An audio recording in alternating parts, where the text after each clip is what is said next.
Halo guys, jumpa lagi di Kertapati Channel. Ini kita hari ini ya, edisi 16 Agustus 2023. Kita akan bahas beberapa berita ekonomi dari koran nasional guys. Pertama dari Investor Daily. Kita lihat apa yang menarik ya.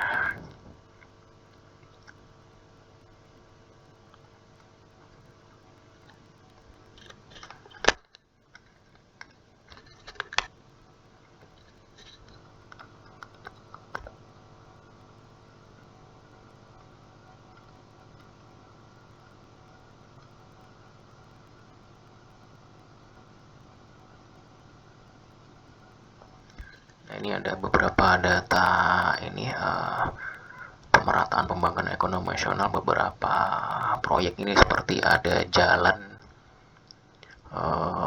ini yang udah dibangun ini dalam kurun waktu 10 tahun terakhir ya. Ini udah 308.000 kilometer. Ada jembatan nih 1,500 kilometer, irigasi ini 80.000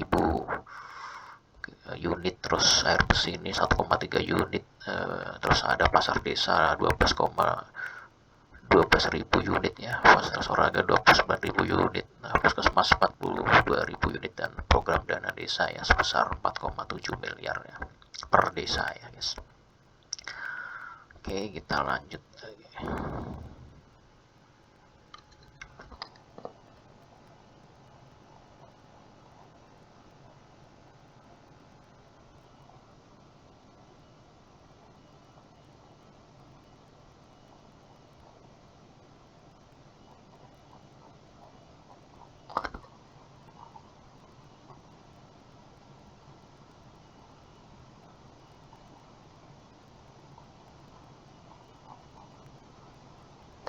Ini ada berita semester 1 nih, rugi Goto berkurang drastis ya, dimana Goto mencatatkan pendapatan semester 1 ini naik tajam dari tahun lalu ini 3,4 triliun ya guys ya. Nah, terus untuk rugi bersih Goto berkurang drastis menjadi 7,16 triliun dari sebelumnya 13,5 triliun ya.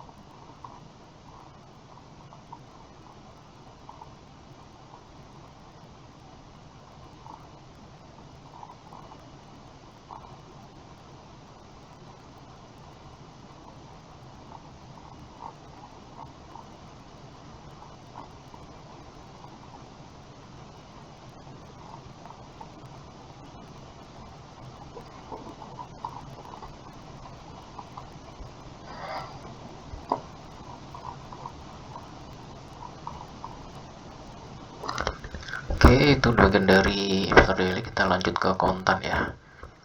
Ini konten ada kebijakan hilirisasi nikel belum maksimal ya, dimana untuk menggenjot penerimaan, pemerintah perlu memperluas program hilirisasi hingga menjadi produk jadi. Dan di data-data tentang ekspor nikel ini tahun 2023 ini turun ya, jadi 3,4 miliar dolar dari sebelumnya nih 5,9 ya. Terus impor ini turun dari sebelumnya 0,4 miliar dolar menjadi dari sebelumnya 0,79 ya. Nah, untuk neraca dagang nikel juga turun nih dari tahun sebelumnya menjadi 3,4 miliar dolar ya. Nah, ini beberapa data emiten e-commerce mulai berhasil menekan kerugian ya, seperti Goto ini yang berhasil menekan kerugiannya year on year nih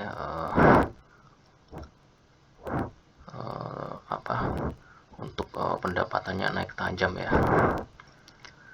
Dari sebelumnya di Juni 2022 itu 3,3 triliun menjadi 6,8 triliun. Terus untuk rugi bersihnya turun dari 13 triliun menjadi 7,1 triliun. Beli juga pendapatannya naik ya, dari 6,7 menjadi 7 triliun. Terus ruginya juga berkurang drastis dari 2,4 menjadi 1,7 triliun. Terus untuk buka juga pendapatannya naik 28,9% dari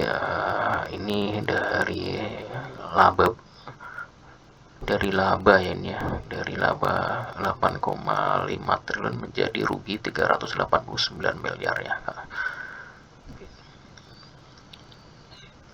Oke,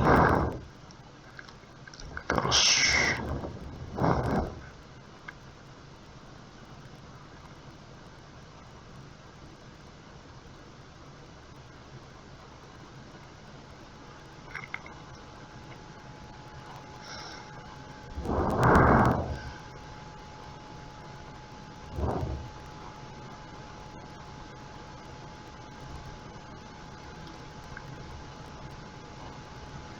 nah ini dari Cina, ini PBOC ini memangkas suku bunga fasilitas pinjaman jangka menengah ya MLF 1 tahun sebesar 5 basis point ya, menjadi 2,5% ya ke beberapa lembaga keuangan ya. Tingkat pengangguran naik dari 5,3% di Juli, dari sebelumnya 5,2% di Juni ya. Oke, yang masih potensi menekan ISG ya, hari ini juga turun ya. Nah ini performa ISG dari 10 tahun terakhir ya, tahun 2022 ini plus 3,2% ya, kecil banget ini ya.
Nah ini ada berita bagus, ekonomi Jepang tumbuh sebesar 6% ya, ditopang oleh penguatan ekspor. Di mana di kuartal kedua tahun ini ekonomi Jepang tumbuh 6% ya, year on year ya. Secara kuartalan juga tumbuh 1,5% ya, lebih tinggi dibanding estimasi analis yang sebesar 0,8%. Nah ini pertumbuhan ini tertinggi sejak akhir 2020, di mana waktu itu Jepang mencetak pertumbuhan 3,7%. Nah, ekonomi ini ditopang oleh realisasi ekspor di kuartal kedua yang naik 3,2% ya.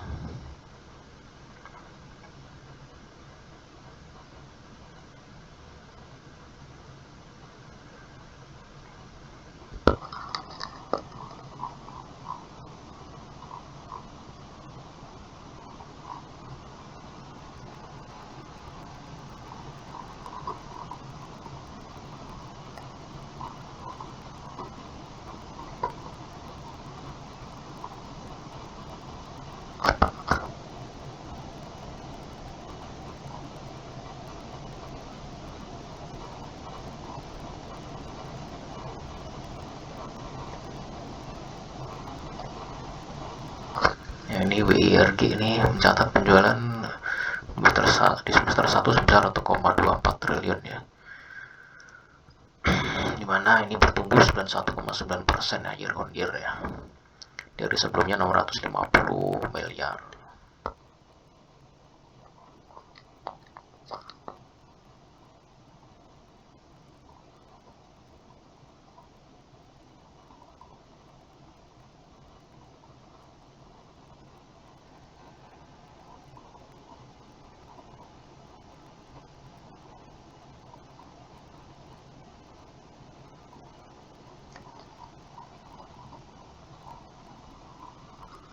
ini aja dari konten. Selanjutnya yang terakhir dari bisnis.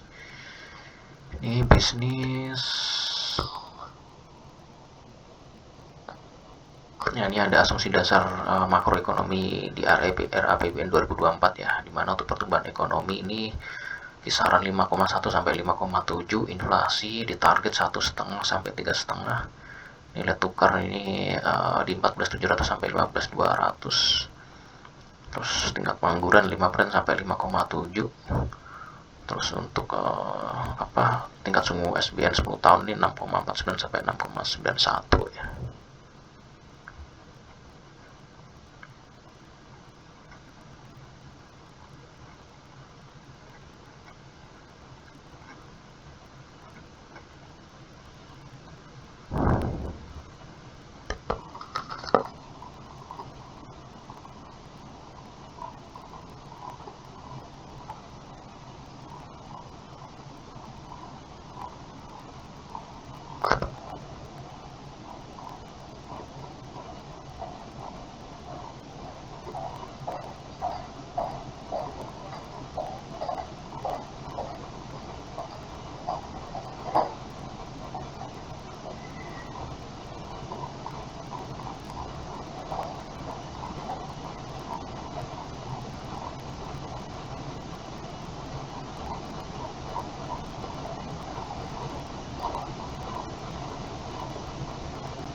Ini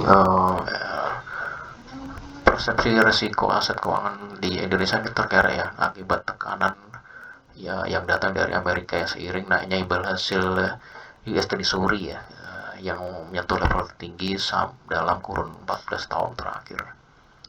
US Treasury tenor 10 tahun naik ke level 4,32% ya. Terus menandai lampu kuning terhadap minat investasi ke aset keuangan yang berberesiko ya. Sehingga CDS berpengaruh pada CDS 5 tahun Indonesia yang terkerek ke level 83 setelah menyentuh level terendahnya di level 7,3 ya.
Itu sekolah buka ya kita.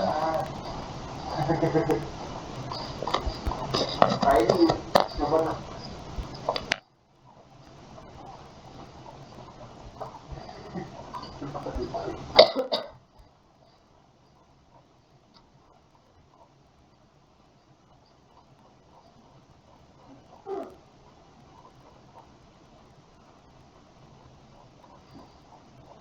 Oke, kayak itu aja guys dari hari ini untuk update dari Korea Nasional. Terima kasih atas perhatian dan supportnya. Terima kasih, selamat siang dan sampai jumpa.